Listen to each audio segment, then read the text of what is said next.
الحمد لله رب العالمين، والصلاة والسلام على رسوله الأمين وعلى آله وصحبه أجمعين. أما بعد، عن هلكن كبلابنا سلسلة في علم الصرف.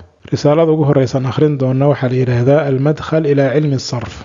علمي وحكم ديها من علوم العربية. علم الصرف وحكاه لا أفر موضوع رئيسي موضوع كواد وحليل هذا الميزان الصرفي. موضوع لبات تصريف الأفعال. موضوع سدحات تصريف الأسماء. موضوع أفرات باب الإبدال والإعلال. أفرت الموضوع أيوكهد لعلم الصرف. رسالة أنا وحكو سابسنتها الميزان الصرفي. جامعة وحوير بسم الله الرحمن الرحيم. حسبي الله ونعم الوكيل. الحمد ما هد لله لا يسقناتي ما هد ما يسترن أمان وناكسن به ربي سبحانه وتعالى يا يسقناتي الذي الله سو وضع دشيء الميزان ميزانك يوم القيامة بعدله بسبب عدله. وحو إشارة يقوله تعالى ونضع الموازين القسط ليوم القيامة فلا تظلم نفس شيئا. الموازين في الآية وجمع ميزان. ولماذا بضن كودو حليهين هل ميزان أياتر يوم القيامة، لكن وحلو جمعيي باعتبار تعدد الأعمال الموزونة فيه. وحال في رياء أعمال شكل دوان الميزاميه مادام أشخاص تكل دوانتها أعمال شنو وكل دوانتهاي dhinacaas ayadoo laga fiirinayo ayaa la jamciyey. laa mubaddila cid bedeli karta likalimaatihi alla kalimaadkiisa ma jiraan. kalimaadka duxuujada qur-aanka oo cid markaa qur-aanka bedeli karta ma jirto. sababta ilaahay kalimaadkiisa loo bedelaynina waxa weeyaan lisidqihaa wa cadlihaa. rabbi subxaanahu wa tacaala wuxuu leeyahay watammat kalimatu rabbika sidqan wa cadla. sidqan min jihati alikhbaar, oo wuxuu ilaahay subxaanahu wa tacaala noo sheegay siduu noogu sheegay bay u dhacayaan. wa cadlan xagga amarkii nahyiga. labadaas dhinac markii laga fiiriyo kalimaadka Allah subxaanahu wa tacaala waa dhammaystiran yihiin. liajli daalika waxaa mustaxiil ah inuu tagyiir ku yimaado. walaa mucaqiba cid ka daba tegi karta ama radin karta lixukmihi alla xukunkiisa ma jiro. marka cid qadaaga Allah subxaanahu wa tacaala ka hortegi kartana ma jirto. wuxuu ilaahay subxaanahu wa tacaala xukmiyeyna cid burin karta ma jirto. نحمده الله ومهدنينا سبحانه الله وحكنا زهنيه حمانودا على آلائه نعموين كان واسعة ونسيي بالله سبحانه وتعالى كما هدنينا نعموين كان الله إنا نحصوصنه إلهي وانا أمري إنا نكشكرنا الله وانا أمري. ورب سبحانه وتعالى حليه فاذكروا آلاء الله لعلكم تفلحون. إلهي سبحانه وتعالى نعموين كيس واسعة حصوصة أو حصة لعلكم محمودنتهين هديئة كشكرسان حق إذن أتقودتان inaad liibaantaan. liibaantuna waxa weeyaan inuu qofka helo wuxuu raadinayo oo janno ah iyo riidaha Allah subxaanahu wa tacaala, iyo inuu ka badbaado wuxuu ka cabsanayay oo ah cadaabka Allah subxaanahu wa tacaala. naxmaduhu allan ku mahadinaynaa subxaanah alla waa ka nasahan yahay xumaan oo dhan calaa aalaa'ihi nicmooyinka waasica ah uuna siiyey. wanas'aluhu waxaan weydiisanaynaa almasiida inuu noo kordhiyo min fadlihi fadligiisa subxaanahu wa tacaala, oo wax walba ku saabsan masaalixdeena adduunye aakhiraba inuu ilaahay subxaanahu wa tacaala noo kordhiyo. taana waxaa lagu helaa qofka markuu shukri la yimaado. oo shukriga faa'iidadiisa waxaa ka mid ah qaydu lmawjuud wa saydu lmafquud. macnaheeduna waxa weeyaan nicmooyinku ilaahay ku siiyey in ilaahay kuu xifdiyo oo kuu daayo, nicmooyinka kaa maqanna inuu ilaahay kugu siyaadiyo. waasalaatu ammaan iyo naxariis iyo wasalaamu nabadgelyo calaa nabiyina nabigeena korkiisa ha ahaato muxammadin ah cabdihi ilaahay addoonkiisa ahaa wa rasuulihi rasuula ummadda usoo diray ahaa wa khiiratihi ahaa kan ugu fadliga badan من خلقه مخلوقات الله سبحانه وتعالى خيرة القوم وأفضلهم. نبينا وحيد صلى الله عليه وسلم أنا سيد ولد آدم ولا فخر. ومنبع الخير خير كما يشاء كصب رقضه وأصله. نبينا صلى الله عليه وسلم وحيده إنه ليس شيء يقربكم إلى الجنة إلا قد أمرتكم به. ما جرى شيء إذن دوين يجنده إلا هدو جره قد أمرتكم به وإذن أمري. وليس شيء يقربكم إلى النار. ما جرى شيء نار إذن دوين إلا هدو جره قد نهيتكم عنه وإذن كالريبي.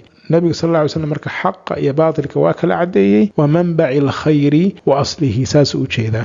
وعلى آله نبي قرابدي سدو مؤمنين تأه لبد قليو إن حريس كركوضها أهاتو وصحبه أصحاب تيسة. صحابنا وحليل على قفك الصلاة كل من النبي صلى الله عليه وسلم مؤمنا به ومات على ذلك. وعترته عترة النبي صلى الله عليه وسلم هم أزواجه ونساؤه وقرابته. citrada iyo aalka isku macno dhow waxaana laga wadaa nabiga sallallahu alayhi wasallam xaasaskiisa caruurtiisa iyo qaraabadiisa asaga rumaysay sunnadiisana raacday wallahu a'lam waman cid korkeedna ha ahaato as-salaatu was-salaamu saara ku socday ala nahjihi wa manhajihi an-nahju wal-manhaju bima'nan waahid at-tariiqu al-mustaqiim al-waadih jidka toosan baa laga wadaa ujeedadana waxa weeyaan ilaahay subxaanahu wa ta'ala nabadgeliyo naxariis hasiyo cid walba marka sunnada nabiga sallallahu alayhi wasallam raacday qawluhu al-miizan iyo la mubaddila wa nas'aluhu al-mazid wa manba' al-khayr wa aslihi al-asl intuba waxay ishaarayaan risaaladan inay ku saabsan tahay al-miizan as-sarfi marka waxa loo yaqaanaa baraa'atu al-istihlaal wuxuu yiri marka amma ba'du fa hada kan wuxuu ishaarayaa risaalada horteena taala madkhalun bilow wuxuu yahay iyo gogol dhig ilaa diraasati cilmi as-sarfi cilmiga sarfiga daraasayntiisa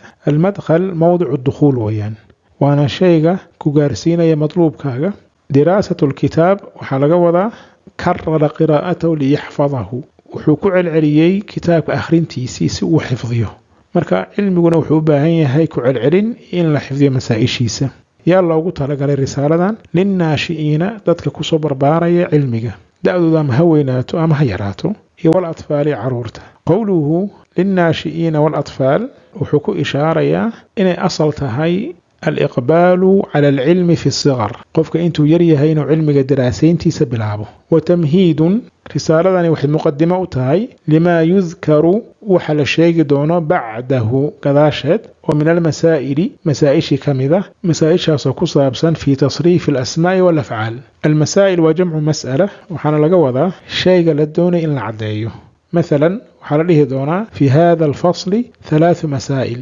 fasalkani 3 mas'ala ku jirta waxaa laga wadaa 3 shay oo la doonayo in la cadeeyo xukunkooda wayanhasiru muqaddimadani waxaa lagu soo koobi karaa fi 4 fusul 4 fasal inhasara shay'u iyo inhasara ash-shay'u fi kada isku macno weeyaan waxaa laga wadaa shayga markii la soo koobo oo xuduud muayana loo sameeyo fusuushaasi marka midda koowaad muqaddimatu cilmi sarfi weeyaan والثاني الميزان الصرفي والثالث حروف الزيادة ومواضيعها والرابع معرفة الأصلي من الزائد ثم علم أقو أن من قفك انصرف إلى الاهتمام قلبي سأل ليحية مهمة خاصة بالميزان الصرفي وأولياه استاغه سية عنايته تحقلنت مدنيحي بمعنى قفك تحقريه موضوعا الميزان الصرفي سهل عليه وحأف الظانية فهم ما مسائل إنه فهمه غمض قرصون من باب الإبدال والإعلال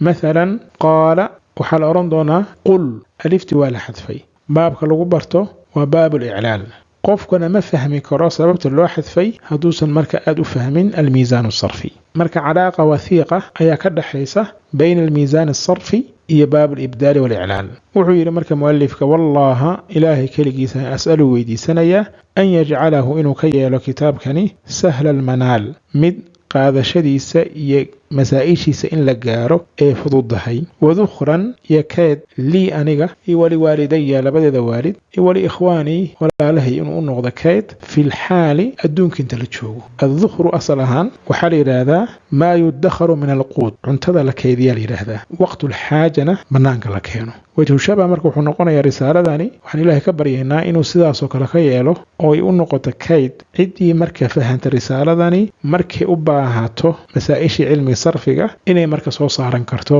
waqti alxaaja وفي المآل waxaa loola jeedaa in ilaahay subxaanahu watacaala ajir ka siiyo fi lxayaati alaakhira sababtu waa maxay innahu ilaahay kathiiru alcataa'i bixintiisu mid ay badan tahay weeyaan iyo wannawaali isismadiisa marka alcataa'u wannawaal waa isku macno والمنجي مدك يقبض بعدين والله سبحانه وتعالى من الأهواء جمع هون يعني نفط وحي تعشهاي مرك نفتنا وحال تعليسية معاصدة إنه الله سبحانه وتعالى معاصدة نجا إلى مد هذا ير مد هذا وين بقى والأهوال معاصدة وحاكر لنا وعذابك هذا والله أعلم وصلى الله على نبينا محمد وعلى آله وصحبه أجمعين.